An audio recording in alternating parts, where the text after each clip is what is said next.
Do you love the life you're living?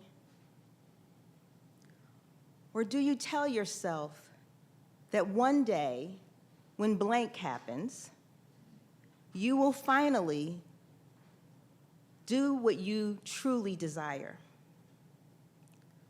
If you're waking up every day, living the hand that you were dealt, knowing deep inside that there's something else for you to do, be, or experience, then I know how you feel. I've often felt the same way. You see, my dream was to inspire and motivate others to live life on their terms.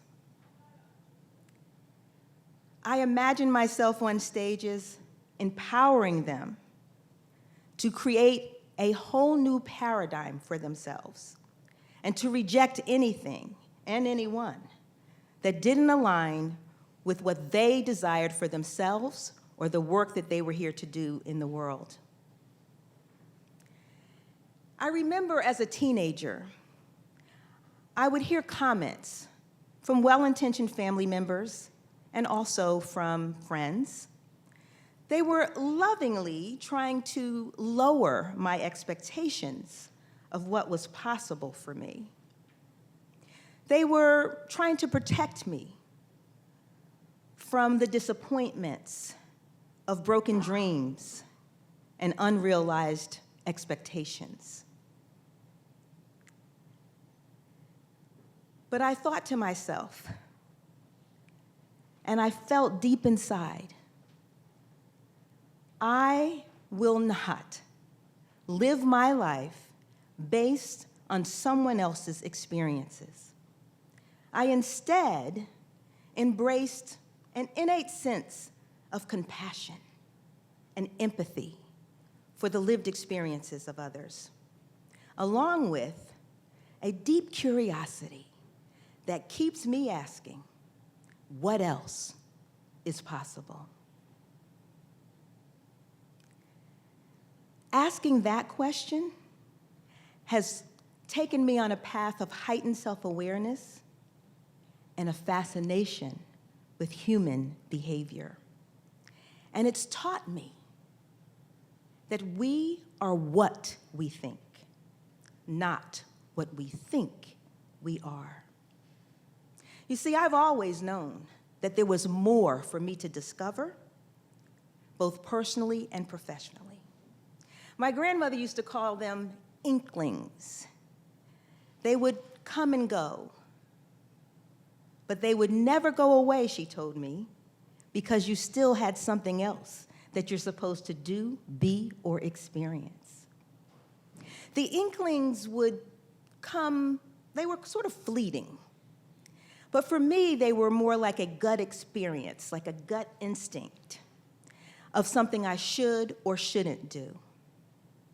And in hindsight, I realized that when I listened to that gut instinct, I was either saved from an experience that might not have been too pleasant, or it was the reason that I had such an amazing experience.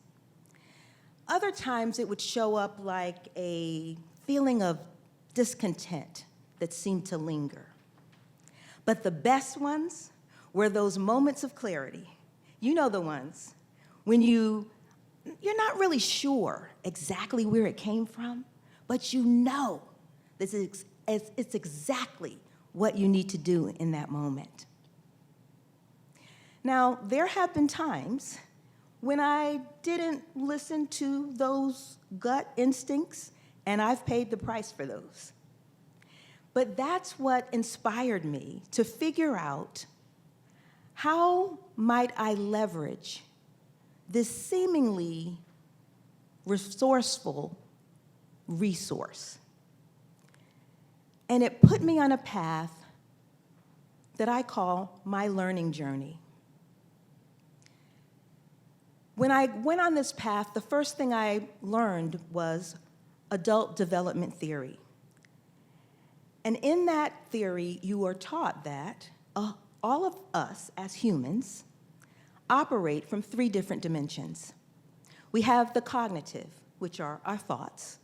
There's the affective, which are our feelings. And then there's the behavioral, which are our actions. Over many years, I have worked with hundreds of clients. And what I learned from them was that humans rely very heavily on the cognitive dimension, specifically when it relates to our belief systems and our decision-making. Over the last 5.5 years, I've worked in the field of neural leadership. And neuroscientists have found that whenever we're faced with a situation, we first have a feeling that then triggers a thought that then results in a behavior. Meaning, our feelings are more important, or equally important, when it comes to our belief systems and determining our behaviors.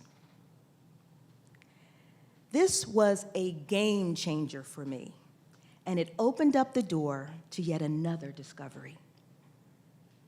There is a fourth dimension. It is omnipresent, and it's readily available. It's what I call the highest dimension of ourselves. Those inklings that my grandmother spoke of, it's how they communicate with us through our feelings, which is our affective dimension. And learning to understand when those feelings are occurring was huge. You see, inklings are an indication that we are on the cusp of a major turning point in our lives. In my life, they would show up when I was getting off the path, just to remind me that you're not living the life that you were born to live, that I was in a position to have the happiness and the life that I had desired for myself if I got back on the path.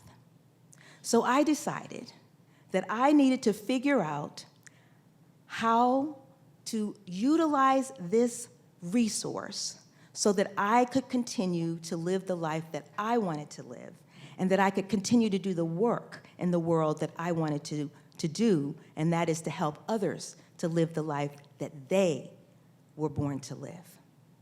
I want to do a quick little exercise with you this evening. I want you to imagine that you have learned to leverage that fourth dimension. And I want you to imagine that you are genuinely happy and that you're experiencing success in your personal and your professional life, whatever that means to you. I want you to think about being in that new reality, in that place where you are genuinely happy and success is all around you. What does that feel like as you imagine it? What word would you use to describe it? I want you now to think about how that new reality, that living in a life that you love, would impact the relationships that you have with your family and your friends on the day-to-day. What would that feel like? How would it change if you were living in that new reality? What word would you use to describe that feeling? And last, I want you to imagine being in that real new reality, loving the life that you live. What impact would it have on your overall well-being? What impact would it have on your physical health, on your mental health, and on your financial health? What would it feel like to know on a daily basis that your overall well-being is something that you can count on because you're living the life that you love? Whatever you've imagined is possible. You can learn to live the life that you love, you can learn to master that fourth dimension.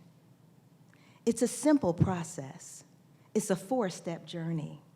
The first step is exploration. What is it that you truly desire that would give you the life that you could live every day in a place that you are excited, happy, successful, and fulfilled? The second one is embodiment. That's learning to recognize and utilize that fourth dimension that's omnipresent and readily available. The third one is empowerment. It's creating that life, the one that you want to live, the one that you deserve to live. And then the fourth one, most powerful one, is emergence. Is stepping into and living that life that you truly, truly love. I hope that you were inspired, not just inspired, I hope you are motivated. I also hope that you are empowered to create the life that you truly want to live, because we were each born with a unique fingerprint that no one else has, because we were each meant to have an impact on the world that no one else can. Thank you.